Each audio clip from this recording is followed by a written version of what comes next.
It should be coming on now. Okay, all right, I just saw it. All right, so welcome guys to my presentation. And just to let you know that last night I was sitting down and I was thinking to myself that I was going to give you a video, but then I said, oh, the time is too short. I can't do that. So in the presentation, you will get a self-paced video from me. But there are some tips that you must pay attention to that I want you to understand and to do it. Now, I know some of you have already been using quizzes and you've probably become a pro, but we can share in the survey that you'll have to do at the end of the presentation. So by 11:35, the entire staff will get this entire presentation. Please, please, please, please, please do that survey and let's get that information going so we can make it work. All right, so I'm supposed to finish at 11:35. Gone 2 minutes in. So today we're going to talk about quizzes. When, where, why. When do you give quizzes? Whether during face to face or in class, when do you give quizzes? Mardiak, I think you are forgetting like Miss what's her name again? Miss Apone. That this is not WebEx. So I see you talking, but you're not unmuted. I I use quizzes all the time, actually. I use it to introduce things and generate engagement, and I use it to review after we've taught something to kind of see what they understand. Nice. And I'm guessing that we're all on that same level because I do that a lot. I used to do a lot of quizzes in Google Forms and on Google Doc. Um, but we want to talk about why. Why do you give quizzes? Is it just for entertainment? I can get some rest. When do we give quizzes? I give What? quizzes too. Go ahead, Go ahead Mr. before. Out. Go ahead. No, I'm not saying anything. It's my hair that's distracting me. Go Okay. ahead. I give quizzes to see what my students know and what I need to reteach. Nice. So it means that quizzes are consistent. It's something that can be either summative, formative, or we're just trying to get it there. I like to incorporate that literacy strategy, the anticipatory guide, wherein the students actually tell me what they think they know. And then as we go through, we look at what the answers are. And then they get that little quiz again. Tell me what you now know. Correct yourself. Yeah. So moving on, we are going to be looking at tips about how to. You had a blonde moment. Do not do this to me like the last time, please. Yep. All right. So we're gonna do tips about creating quiz in Canvas. And what I did, because I thought of the time limitation with this presentation, was to make a self-paced video. So it's attached to the presentation. Please don't pay attention to my lisp, my accent, or that I'm self correcting myself. I tend to do that a lot. All right. And we're also going to be comparing and contrasting the use of Google Forms to quizzes in Canvas when creating quizzes. I'm looking for your questions, your comments. Jump at me. Let's get this going. All right. So, before and after remote learning, we will still be grading students' work. And it may look like this, writing comments on it, because we know we still do that online. And it may look like this. This was me at the beginning of the year. Yeah, a lot of you remember that. And I know you laugh at me too. Yes. So you may just decide that, hey, I want to give up. I just can't bother with this. Ah, but we don't want to give up. There's always another try. And when Malloy, always reach out to me when you want to figure it out. Yep. And I know Miss Melvin too is one of those great hats at the school. We need to reach out to each other. All right. So let's build a quiz in Canvas because grades are due like in 1 week. All right. So here's a self-paced video. We don't have time to watch it right now, but I put enough details in there for you to pay attention to. Checkpoints. We want to look for some particular checkpoints in making a quiz. Firstly, when you're going to make a quiz, you want to make sure that the title is abbreviated. Right now, this title is not abbreviated. And so there will be a notification by Canvas to say shorten your title. And so the title that's in the quiz in the video is actually prop of multi. So I try to make it as short as possible. I like to date my quizzes so that when children are referring to it, I refer to dates. I don't refer to titles sometimes. So points. Now, here's an issue. When we're doing the presentation, sometimes you may give a quiz and you want to mark it out of 5 points or 7 points. But the thing is, if you're syncing it to Power School, it's going to say 7 points. It won't give you a percentage. And then that's going to mess up the entire report thing.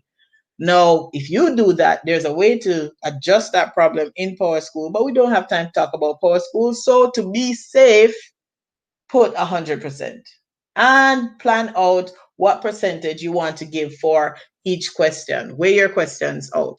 Now, this section, the submission type, you do not need to do anything for that. Skip that, fast forward, and move on. At this section, we're moving on to putting your number of attempts. Now, I notice that some teachers like to put one, or maybe they're just not paying attention to this part. Limited, unlimited, please pay attention to it. It's key. So normally when I'm giving a quiz, I give between 1 to 3 options, 3 attempts, or depending on the fact that I just want you to give me feedback, I'll give you 5.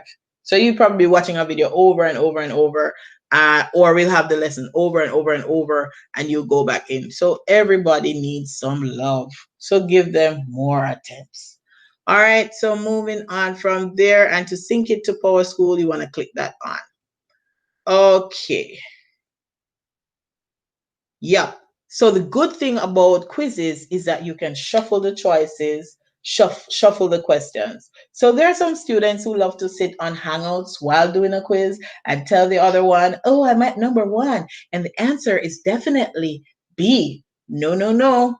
With quizzes, you can shuffle the question and shuffle the choices. So nobody, unless they're smart enough to know that, because I don't tell them that. They don't know that I did that. But unless they're smart enough, you tell your friend number 1 is A, your friend is getting it incorrect. All right. So try not to tell them about that part, but select that option. All right. I know I'm a trickster. I'm a Jamaican. All right. So moving on. So here we are. The next thing too, like assignments, the quizzes are open without a password. So if they go in, they can start the quizzes. So I normally put a code on every quiz. So you can't go in and start unless I say, okay, it's time for everybody to start the quiz. And they say, what's the code? And I put the code in, right? They use the code and they access the quiz, just like SchoolNet. All right. So normally, some people, like myself in the beginning, I used to write the code on the paper, lose the paper, and run all over the place looking for the paper. No, no, no. On the teacher side, when you look at it, if you go back into the build section, once you click show password, it's going to show you the password and you just take it and drop it in. So no need to write it on little sticky notes and lose your password. It's there for you. All right. So moving on from there. Um, Data. I love data. Now, when we look at um, Canvas quizzes, there are some things that you want to pay attention to. We have children who are not spending adequate time on tests. Now, when you're making this test, you can put the amount of time that you want them to spend on it. But there are some children, I have like 3 students who love to finish their test in 2 minutes. And my God, they ain't getting none correct, right? So I normally tell them, hey, I see you. I see you. Go back in, please. So you may not, I see Miss Monhay breaking her eye out of her head. So I'm not sure if you can see it, but you'll be able to see it when you look at the presentation yourself. All right. So it gives you elapsed time. So it actually lets you know, like, at what point is this child on this question? And then when you see the next time, such as in this case, we see at 15 seconds, this child was on, sorry, the first question and spent a total of probably 5 minutes and some seconds, they're looking at the question, putting in the answers and everything. We want to make sure that we can speak to the children about that.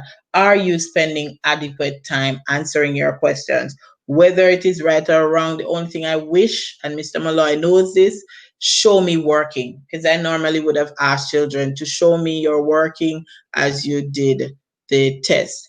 All right. So we want to pay attention to that data. With Google Forms, you could have gotten graphs to show, like, compare the performance on the questions, look at all the answers, all those things. But Canvas quiz does not allow you to do that. But these are some great perks that we want to take advantage of. In the report section, these I had to cut my students thing. I couldn't use Sandbox. So this particular test had 2 attempts. And here you can see this child took advantage of only 1 attempt, right? And this child took advantage of 2 attempts because while she did the test and she sat back thinking that she is Supergirl and the story is finished, I said to her, girl, I know you can do better. Please go back in there and do something. And she went in, and because she didn't want to fail, she was a very self motivated girl. She decided to go back in and check every answer. And so her second test was 80%. She spent more time on that test, on that attempt, to make sure that it was correct. So we want to advocate reviewing, we want to advocate checking. So that's what I love about giving multiple attempts with a Canvas quiz. They can review. So the first slide that I showed you before this, where you saw the time that the child spent on the question, you would have to click view log to get that section. So we can also make accommodations for our students, such as extending the time or giving more attempts. So remember, this test started with 5 attempts, but for some students who would need more time, like I have particular students who I'd want to tell to just try 1 question per attempt, just do one. Just do one and leave it alone. And then give me some time to review and then do number 2. So you want to consider time spent by a child, scores, and accommodation. So moving on from there, we want to look at this section. In this section of building the quiz, you have 20, I've given 22 minutes for that quiz. So when they open the quiz, the first thing they're gonna see is a timer, and it's gonna start timing down. They're going to see that, hey, it's 20 minutes. Let me get on here. I normally put anchor charts in there, videos in there, so they can actually help themselves if they choose to pay attention. All right, so in this section, we can decide those attempts that they got. Do we want to keep the score that's the highest? Do we want to average all the attempts? Or do we want to keep the first score? Right? And those are the things that you want to consider as you are giving them attempts. I normally keep the highest score because when I tell them that you didn't do so well, I tell them go in and try again. And most times when they review properly, they get a better score. I can keep that score for a grade. All right. So here again, the attempts are there. Now, this part, people, this is a very, very important feature of Canvas quizzes, and you need to decide how you want to use it. Now, waiting period. Between every attempt, you can give children a certain amount of time that they can re-access the test. So if I put 5 minutes right there, after 5 minutes, you can go back and do the test. That 5 minutes allows me to look at everything and to say, okay, I don't think you spent adequate time doing this test. I think you could have done better. Please go back in and do it. You can start at 11:40, right? You can decide to give the quiz after a day, but I don't like to do that because that test is null and void. Some parents are requesting that they want to do the quiz with their children. So that's also another thing to consider.